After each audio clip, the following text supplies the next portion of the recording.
Genesis chapter 3. Now the serpent was more crafty than any of the wild animals the Lord God had made. He said to the woman, "Did God really say, 'You must not eat from any tree in the garden'?" The woman said to the serpent, "We may eat fruit from the trees in the garden. But God did say, 'You must not eat fruit from the tree that is in the middle of the garden.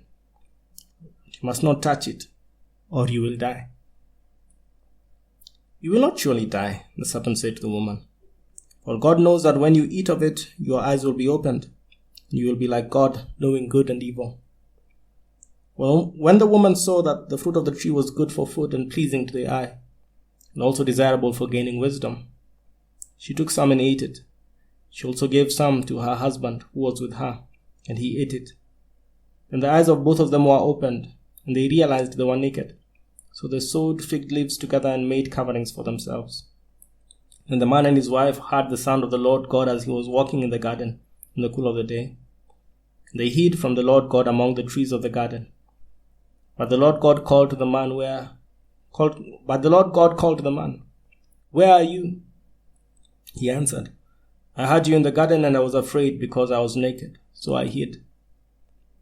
And he said, "Who told you that you were naked? Have you eaten from the tree from which I commanded you not to eat?" The man said, "The woman you put here with me, she gave me some fruit from the tree, and I ate it." The Lord God said to the woman, "What is this you have done?" The woman said, "The serpent deceived me, and I ate." So the Lord God said to the serpent, "Because you have done this, cursed are you above all the livestock and all the wild animals. You will crawl on your belly, and you will eat dust all the days of your life. I will put enmity between you and the woman, and between your offspring and hers. He will crush your head, and you will strike his heel." To the woman he said, "I will greatly increase your pains in childbearing. With pain you will give birth to children. Your desire will be for your husband, and he will rule over you." To Adam he said, "Because you listened to your wife and ate from the tree about which I commanded you, you must not eat of it. Cursed is the ground because of you. Through painful toil you will eat of it all the days of your life. It will produce thorns and thistles for you, and you will eat the plants of the field. By the sweat of your brow you will eat your food until you return to the ground, since from it you were taken. For dust you are, and to dust you will return." Adam named his wife Eve because she would become the mother of all the living. The Lord God made garments of skin for Adam and his wife and clothed them. The Lord God said, "The man has now become like one of us, knowing good and evil.